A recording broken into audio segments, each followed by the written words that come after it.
शरणं गुरुवे शरणं प्रदोष शिवनायन्मा शरणं गुरुवे शरणं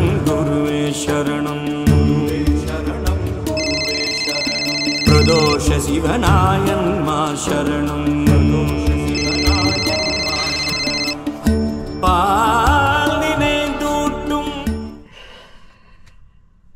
Hey boss, I was just actually thinking about our business and had a great idea. We should sell vacuum cleaners in India. Oh, you don't like that idea? No, just hear me out, okay? We sell vacuum cleaners online in India. Now, I know the margins wouldn't be as good as we get here in the brick-and-mortar stores in Canada, but we would get a lot more reach. And I think it's really important that we get as much exposure as possible in the most populated country on earth. I guarantee you, if you send me to India, I will sell 50 million vacuum cleaners there. Hey boss, I just caught some people spying on me. I better run. Hey guys, I didn't see you spying on me there. I was just talking to my boss, Mr. Who, at Who's Vacuum, and I was telling him about a great idea I had. My idea is to start selling vacuum cleaners in India, and he didn't like my idea, and I said, just hear me out. Okay, hear me out. Do you know what that means? Hear me out means just listen. Okay, just listen. So, have you ever been in a situation where you're going to tell someone your idea, and you already know that they won't like your idea at the beginning, but you want them just to wait and be patient and listen to you so that you can tell your whole idea, you know, and then it's going to be good. Then they're going to understand, or at least you hope they understand. Okay, so then you can say, hear me out. Okay, so let me know an example down in the comments of a time when you did this, or maybe when someone said that to you. You know, maybe your friend, you know, told you about a business idea that you guys should do together. And at first it sounded like a bad idea or stupid idea. And maybe your friend just said, just hear me out. Hear me out. Okay? That means listen to me. So if you've ever used that phrase, give me an example down in the comments. So I told my boss, hear me out. We sell vacuum cleaners online in India. Now, I said, I know the margins wouldn't be as good as they are, you know, in the brick and mortar stores here in Canada. But what's a margin? What does margin mean? Margin means your profit. Okay, the difference between the selling price and your buying price, right? So when stores have a you know, a product, like all retail stores do this. The word retail just means shops. You know, what the retail is selling in shops, right? So retail stores, like if you go to a mall, right? There are a lot of little stores in a mall. Where do they get their products from? They buy their products from, you know, maybe a distributor. A distributor is like maybe a big warehouse somewhere, and that warehouse maybe buys direct from China or from other countries, and then the distributor distributes it to smaller retail stores. Okay, so the word retail means just small stores, buying and, buying things in stores. Okay. So, how do retail stores make money? Retail stores make money by selling a product for more money than they paid for it, right? So the retailer buys from somewhere, maybe direct from a factory in China or something, and then they mark up the price and they sell it to you at the retail level. The retail level means stores. Okay, so maybe they buy, let's say it's a shoe company. This store buys shoes, let's say directly from China, and they buy, let's say the shoes cost them $10 a pair, and they sell it for $50 a pair to you. Okay, that means they mark up the price, like from what they bought it. It's a $40 margin, right? So margin means the difference in the price that you buy and the price that you sell. So I told my boss, look, the margins, if we sell vacuum cleaners in India, obviously, we're going to sell them for cheaper than in the brick and mortar stores here in Canada. What does that mean? Brick and mortar. Take a guess. Brick and mortar. Well, bricks are those like clay, things, brown, square, rectangle things made out of like clay, the baked clay. Those are called bricks, right? Mortar is the stuff that holds bricks together. So if you want to build a wall, let's say, right, you're going to put bricks, one layer of bricks, and then some mortar, and then bricks and mortar, bricks and mortar. That's how you build a building. Well, here in Canada, a lot of buildings aren't made out of bricks. But anyway, the term brick and mortar, okay? Brick and mortar means physical stores. Okay? So let me ask you, would you rather buy something online, or do you like going to brick and mortar stores? Let me know down in the comments. Which do you prefer? For me, I like both. Sometimes I just like going to a brick and mortar store. I just like going to a store and just looking around at the products, because then you can really see the product. You can take it off the shelf. You can look at it. Whereas if you buy online, you're just looking at a picture online. You can't really properly get a feel for the size or the quality or I don't know. Sometimes it's just nice to look at something in a store, or just to have a nice environment in a store like Walmart, for example, or some other big box stores. The word big box means a big retail, basically a big store, like Walmart or Best Buy, or I don't know, just a big store. Just think about the term big box. If you look at a Walmart store, it's just a big box. The whole building is just a box, like Costco, let's say, or like, what's your favorite big box store? These stores are big. It's like a big building that just looks like a box. Okay, so those big stores are called big box stores. Small stores like, I don't know, the stores that you find in malls, those are not big box stores. Those are small retail outlets, we could say. Very often we use the word outlet for small retail stores.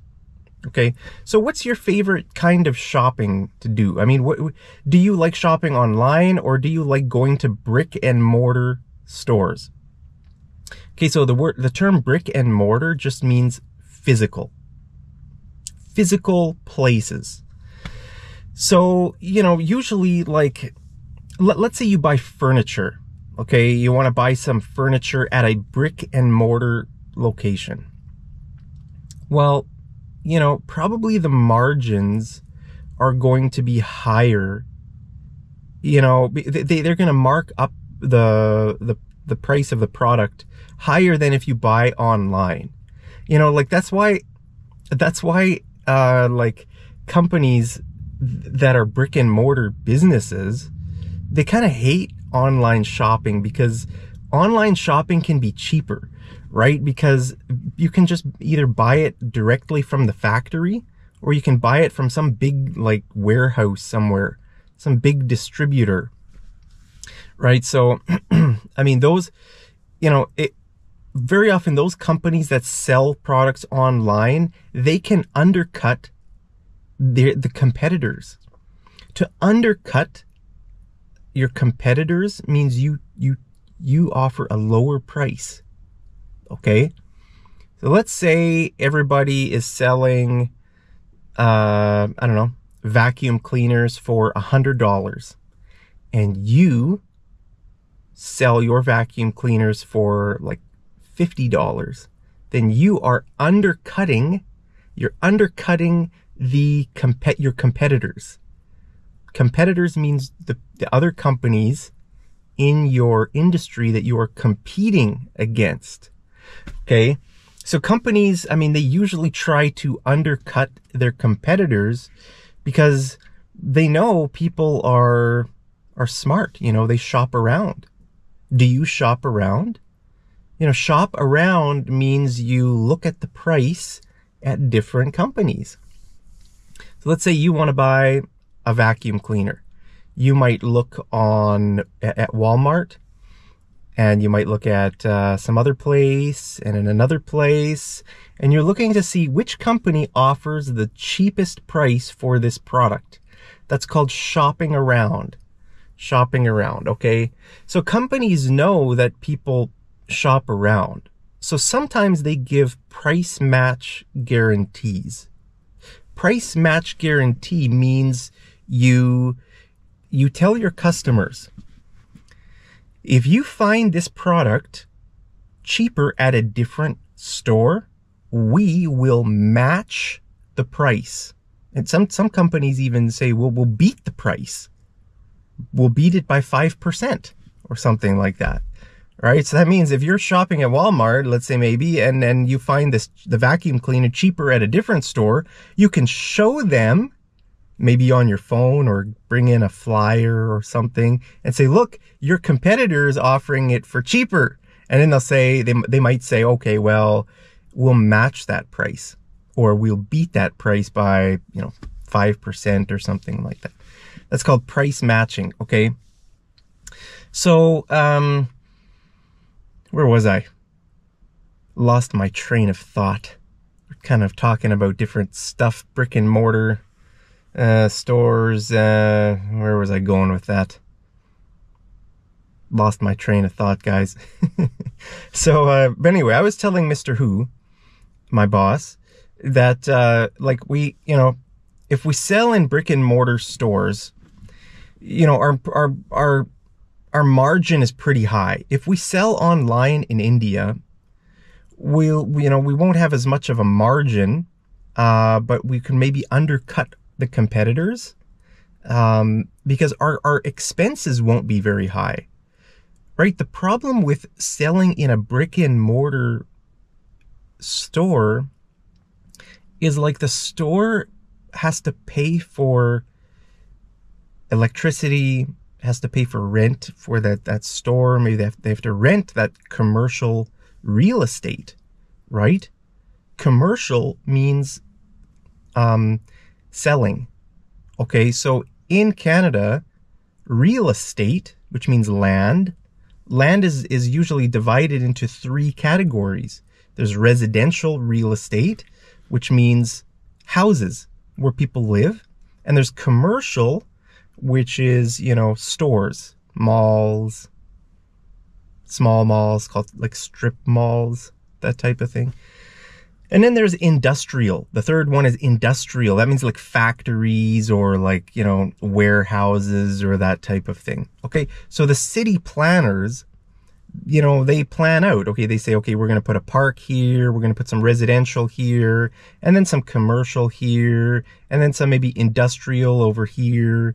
Okay, so they plan it out, which is good, right? That way you're not living right next to a big factory, you know. But anyway, so the commercial, so businesses have to spend money to rent commercial spaces, right? It's not free. So like in a mall, those retail stores, you have to, if you want to open a store in a mall, you have to rent it from the mall owners. Yeah, that's probably expensive, right? And so, you know, that's why it's so much easier to sell online, because you don't have to rent any spaces. So a company can lower its margin, they can lower the price, right? And keep the, or maybe even keep the same margin, because their expenses aren't as high. But usually, like companies that sell online, they're, you know, what they're looking for is as much reach as possible. They want to just like get as many sales as they can, right? So I was telling my boss that if we start selling vacuum cleaners online in India, I mean, our reach is going to be so much greater. What does that word mean? Reach. Reach. Well, to reach means like to grab something, right? Like you put out your arm and you reach for something, you know, maybe you put something up on a shelf. So you have to reach up onto the, reach high up to the shelf and grab whatever you're reaching for. Okay. But in marketing, the word reach means like, it means the number of people that you basically find, the number of people that you can get as potential customers. All right, the number of people who are going to see your brand or be exposed to your brand. Okay, that's called reach. So it's good if a company has a lot of reach. That means, you know, their business is further out. You know, like big businesses, let's say, you know, big brands like Coca-Cola, right? I mean, every country in the world, people know what Coca-Cola is. People buy Coca-Cola. People drink Coke, right? It's a huge company and they have so much reach, right? Small companies that people have never heard of, they don't have much reach. Maybe it's just one little community, one little city or something like that, right? So reach is important. And also I told my boss, it's important that we get as much exposure as we can in the most populated country on earth, which is India. India surpassed China this year, or last year. Surpass means to go past, to go higher, to go more beyond, right? So, you know, China had the most number of people, and then India caught up and apparently passed them. Okay, so India has the most number of people in the world. So if companies can get a little bit of exposure in a country like India, well, that's great. You know, that is really, it increases the reach of the company. They can reach so many more thousands or millions of people, right? So exposure, right?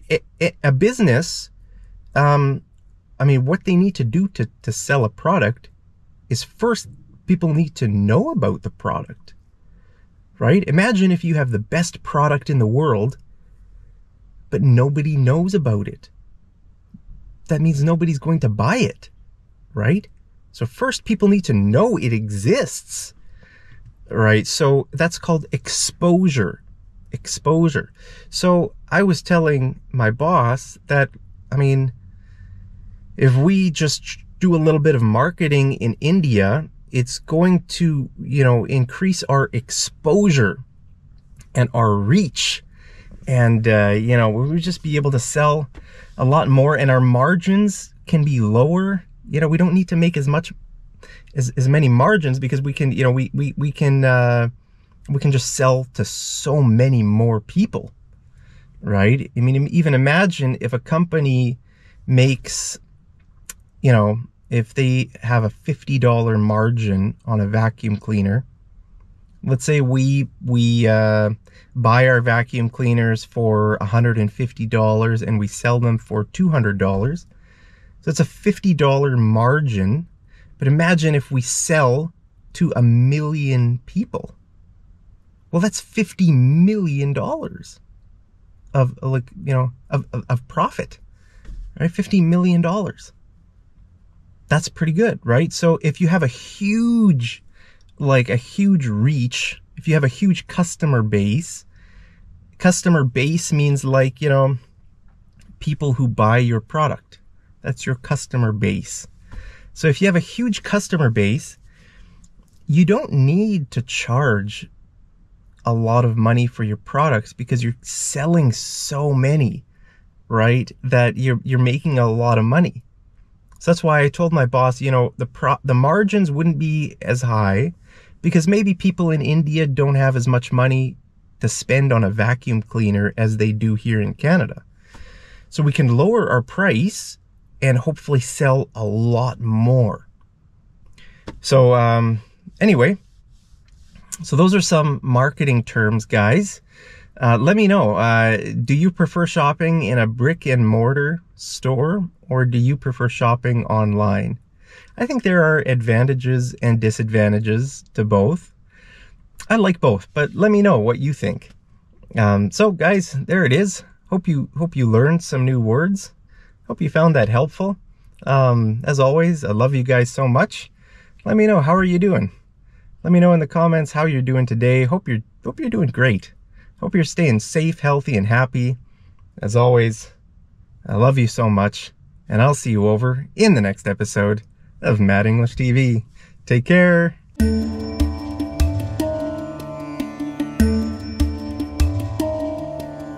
Guruve Sharanam, Guruve Sharanam,